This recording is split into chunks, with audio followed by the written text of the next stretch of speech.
Opium has been the most notable and influential rapper record label for about half a decade now, and it has been able to cultivate fans while leaving a significant impact and influence on culture in the fashion and music industry. But not only it's a label, it also operates as a creative collective with multiple members who can add value to the label's image, creating an ecosystem from which everyone can grow and benefit from. As time progresses, I realized that Carti essentially reinvented the idea of ASAP Yam's SnippetMob collective and created something entirely new with Opium, and I will cover this topic in a bit. My name is SnippetMob, and don't forget to like, comment, and subscribe below. And today I will explain how Playboi Carti's Opium label is the new SnippetMob. Fashion is an important element in Carti's label, with all black clothing being a major factor and motif in the label's visual world, with their creative directors Sex is Death and Opium Baby being the culprits behind their aesthetic.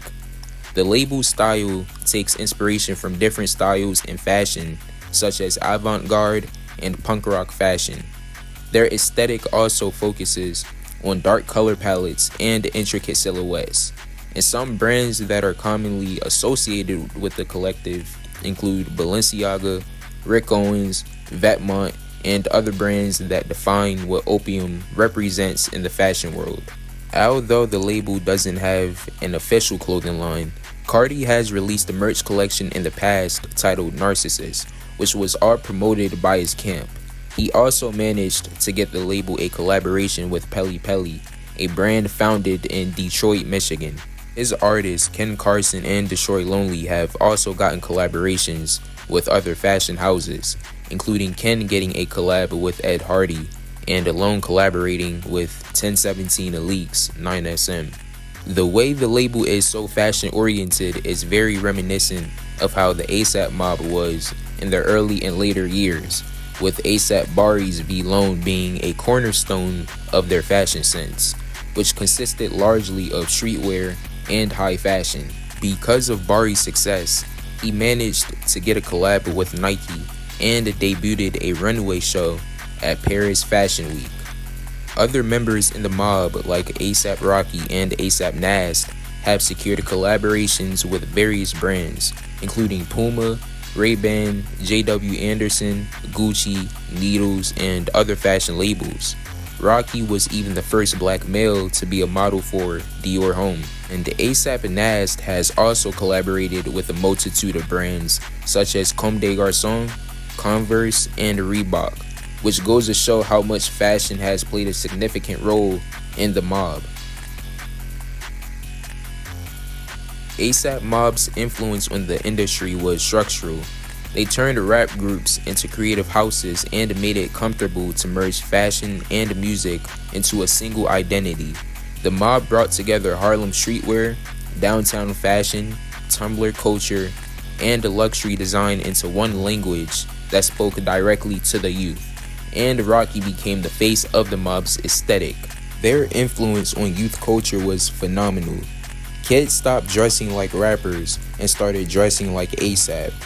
Streetwear evolved, and suddenly it wasn't just about Jordans and gold chains, but about Raf Simons sweaters and other luxurious pieces. Rocky made designer fashion part of rap's DNA, wearing Raf Simons and Rick Owens as statements of individuality and taste. Their world was clean, luxurious, and confident, which is a contrast to the chaos Opium would later embrace. They blurred the line between art and marketing without ever losing authenticity. Their videos felt like runway shows, their covers like ad campaigns, and the mob didn't chase trends, they built them. And they also symbolized creative freedom. They made ambition look effortless and reshaped the relationship between streetwear and luxury while teaching the youth that self-expression could exist as both art and lifestyle. Opium's influence operates on a different stratosphere, and it speaks to a generation that's in the internet social media era. The artists under its umbrella, Ken, Lone, and Homicide, don't just make music, they shape the visual language of the label's identity.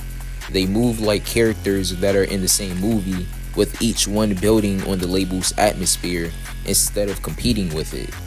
Opium is an entire world of sound, image, and attitude that moves like a hidden language that turned distortion, mystery, and silence into an identity. Musically, Opium changed the trajectory of modern rap. Their sound is synthetic, blown out, and hypnotic, with insane 808s, and it also rejects polish in favor of chaos. Carti, Ken, Lone, and Homicide work within that same frequency, bending rage and melody until it becomes something post-human. And fashion is where Opium's influence hits the hardest, with Carti making dressing feel like world building, with the Rick silhouettes and Balenciaga cuts turned into a shared visual code among fans, which made them dress like how the music sounds. They recreate the visuals, copy the energy, and use it as a way to build identity. For them, Opium isn't a fandom, but instead it's a mirror, which makes the label's pull even more fascinating. And Opium isn't replacing SnippetMob, but it's the next stage of the same evolution.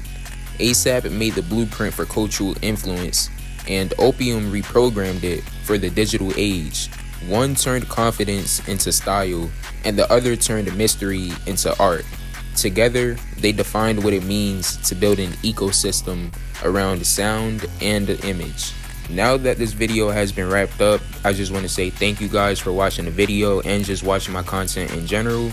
I really appreciate that. And again, my name is SnippetMob, and I'm out.